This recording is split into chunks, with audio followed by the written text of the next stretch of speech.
మెరిసే తెల్లని చర్మం కోసం Japanese glutathione fruits flowers extract తో చేసిన ప్రిస్మాస్ గ్లూటా రోసా సోప్. తెలుగు జాతికి అక్షరం పవర్ ఏమిటో చూపించిన ఓ పాత్రికేయుడైన ఈటీవీ ద్వారా తెలుగు జాతికి అక్షరంతో దృశ్యం కలిగిస్తే ఎంత పసందుగా ఉంటుందో చూపించిన ఓ వీడియో జర్నలిస్ట్ అయిన ప్రజల సమస్యలకు అక్షర రూపమిస్తే సమాజానికి కలిగే మేలేమిటో చూపించి నిరూపించిన సామాజికవేత్త ఆయన తన అక్షరాస్త్రాలతో గాడి తప్పుతున్న పాలనను సరైన దారిలోకి మళ్లించడంలో చేయి తిరిగిన వేటుగాడైన 10 ఏళ్ల తర్వాత ఏం జరగబోతోందో ఇప్పటికిప్పుడు ఊహించే సత్తా ఉన్న దార్శనికుడు రామోజీరావు. ఆ దార్శనికతే లక్షలాది మంది ఉపాధికి బాటలేసిందే, వేల సంఖ్యలో జర్నలిస్టులను తీర్చిదిద్దిందే, కోట్లాది మంది తెలుగు ప్రజల సంక్షేమానికి దిశానిర్దేశం చేయగలిగింది. అక్షర సేద్యంలో అలసి సొలసిన ఆ మేరు పర్వతం ఓ పాత్రికేయుడిగా ఇహలోకంలో నువ్వు సాగించిన పోరాటం ఇక చాలు, ఇక విశ్రాంతి తీసుకోమంటూ విధి ఆదేశించింది. ఎంతటి కష్టాన్నైనా ఎంతటి నష్టాన్నైనా ఎదుర్కొని ముందుకు సాగే ఆ అక్షర వీరుడు అందుకు తలవంచారు. తెలుగు ప్రజలారా వెళ్ళొస్తా అంటూ నిశ్శబ్దంగా కానరాని లోకాలకు సాగిపోయారు. ఇంత ఘనతను సొంతం చేసుకున్న ఏనాడో ఇది నా గొప్ప అని వేదికలెక్కి ఒక్క మాట కూడా మాట్లాడకుండా ఎంత ఎదిగినా ఒదిగి ఒదిగి తీరిగినా ఈ రామోజీరావు ఎవరు, ఎక్కడి నుంచి వచ్చారు, ఈ స్థాయికి ఎలా చేరుకున్నారు గుర్తు చేసుకుందాం.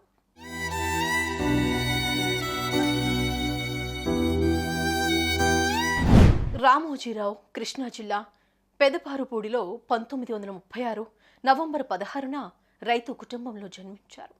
తల్లి వెంకట సుబ్బమ్మ, తండ్రి వెంకట సుబ్బారావు. రామోజీరావు తాత మరణించిన 13 రోజులకు జన్మించాడు. దానితో అతని జ్ఞాపకార్థం తల్లిదండ్రులు రామయ్య అన్న పేరు పెట్టారు. ఇతనికన్నా ముందు 2 అక్కలున్నారు. పెద్దక్క పేరు రాజ్యలక్ష్మి, చిన్నక్క పేరు రంగనాయకమ్మ. రామోజీరావు 1947లో గుడివాడలో పురపాలకోన్నత పాఠశాలలో 8వ తరగతిలో చేరారు. 1957లో 6వ ఫామ్ అక్కడే పూర్తి చేసుకుని గుడివాడ కళాశాలలో ఇంటర్, బీఎస్సీ చదివారు.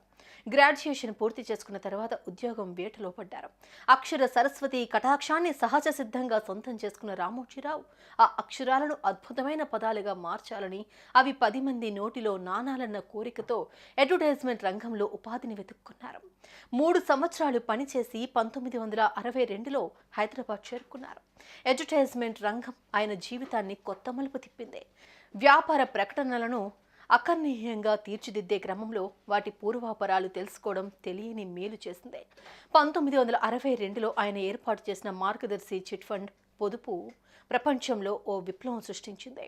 అటు ఆర్థిక అవసరాలకు అండ, ఇటు మంచి పొదుపు అందించగలిగింది. నీతి నిజాయితీలను గుండెల్లో నింపుకుని మంచి నమ్మకాన్ని సొంతం చేసుకుంది. నమ్మకం ఏర్పరచుకోవడమే వ్యాపారాభివృద్ధికి మూలమని 100% నమ్మే రామోజీ అటు తర్వాత తనకు జీవన నిర్దేశం చేసిన యాడ్స్ రంగంలో దిగి కిరణ్ యాడ్స్ సంస్థను ఏర్పాటు చేశారు. వసుంధర ఫర్టిలైజర్స్ పేరుతో తనకిష్టమైన వ్యవసాయ రంగంలో దిగారు. వీటితో పాటు అన్నదాత అనే వ్యవసాయ పత్రికను ప్రారంభించారు. ఆయన సృష్టించిన ప్రియా పచ్చళ్లు ప్రపంచవ్యాప్తంగా తెలుగు ఆడపడుచుల నలభీమ పాక ప్రావీణ్యానికి కరదీపికల్లా మారి జైత్రయాత్ర సాగిస్తున్నాయి. చక్కటి ప్రణాళిక, ముందు చూపుతో ఆయన చేపట్టిన వ్యాపారాలన్నీ 3 పువ్వులు 6 కాయల్లా సాగాయి. ఇలా వ్యాపార పరంగా అనేక కొత్త రంగాల వైపు దృష్టి మరల్చేలా రామోజీకి ప్రోత్సాహాన్ని అందించాయి.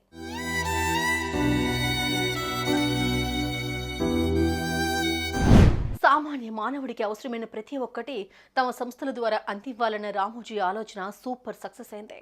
ఆ క్రమంలో ఆయన హోటల్ వ్యాపారంలో దిగారు. పేదవాడికి అక్షర రక్ష కల్పించాలి అన్న ఆయన ఆలోచన ఈనాడు డైలీ ఆవిర్భావానికి పునాదిగా మారింది. అప్పటిదాకా ఓ మూస ధోరణిలో కేవలం మేధావులు మాత్రమే చదువుకునే తీరులో ఉన్న పాత్రికేయం ఆయన రాకతో పల్లె పల్లెకు అక్షర యాత్ర చేసింది.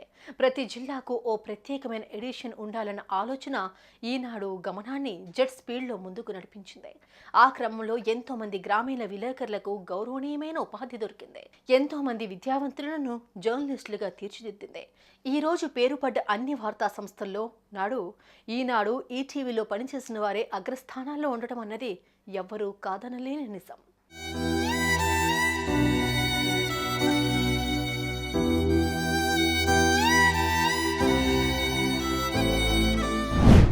ఈనాడు సమాచార యజ్ఞంతో మొదలైన రామోజీరావు ఈటీవీ పేరుతో నిరంతర వినోద ప్రపంచాన్ని సృష్టించి ప్రపంచవ్యాప్తంగా తెలుగు ప్రజల ముందుంచారు.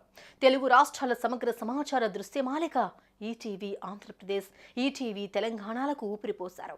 వివిధ భాషల్లో అద్భుతమైన 19 సినిమాలు నిర్మించారు.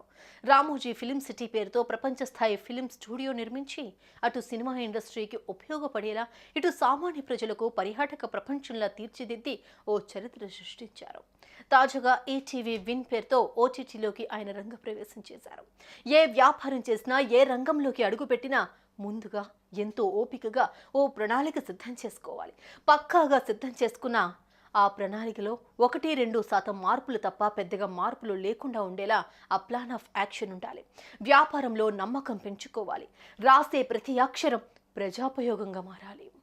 అక్షర పోరాటంలో తాత్కాలిక ప్రయోజనాలను మాత్రం కల్పించే సంచలనాల జోలికి పోకూడదు.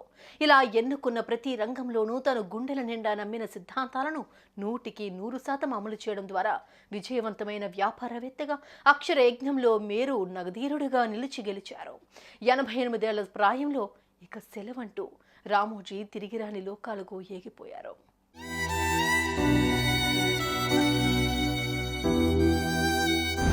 రైతు బిడ్డగా మొదలై వ్యాపారవేత్తగా రాణించారు రామోజీరావు. మీడియా మహా సామ్రాజ్యాన్ని నిర్మించారు.